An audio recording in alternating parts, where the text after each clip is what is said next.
بسم الله، اللهم صل على محمد وعلى ال محمد. حبايبي الغاليين، عاملين ايه؟ يا رب تكونوا بخير وصحه وسعاده. هنعمل النهارده ان شاء الله مع بعض اكله سريعه وخفيفه وفي نفس الوقت ايه، مش مكلفه. ربع كيلو لحمه مع 3 بصلات فرمتهم. بسم الله. دي اول حاجه اهي. معايا هنا طبق بقسماط. بسم الله. طبعا بقى عدد تقلي تكتري على حسب رغبتك. معايا هنا شويه ملح وشويه توابل صغيرين. بسم الله. معايا هنا خلطه البرجر. طبعا بقى انت عارفه انا هعمل ايه. بسم الله. بجد سريعه وحلوه خالص وفي نفس الوقت ايه، هتفرح بيها الاولاد. ماشي. معايا هنا طماطمايه صغيره ومعايا قرن فلفل إيه، فرمتهم في الايه في الخلاط. بسم الله. كل ده اهو. طيب ايه بقى هتعملي ازاي؟ اقول لك هعمل ازاي. بسم الله. تخلطهم كويس.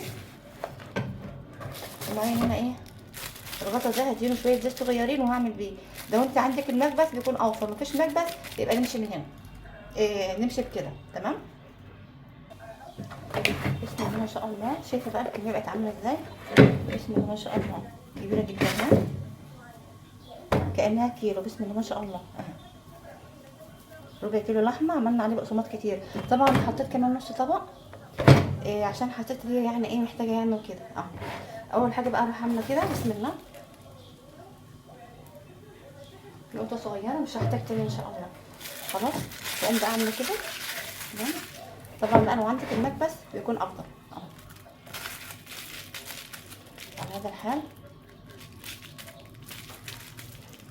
جميله جدا وسهله خالص. بسم الله ما شاء الله.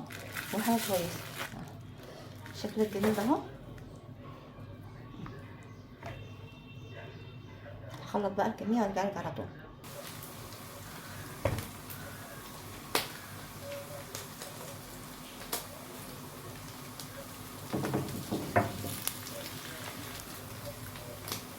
ممكن تعملها نفس الشكل ده.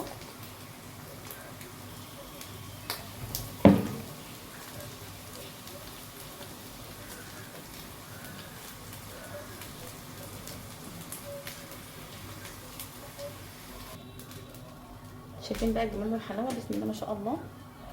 طبعا عملناها اشكال كفته صوابع اها. بسم الله ما شاء الله.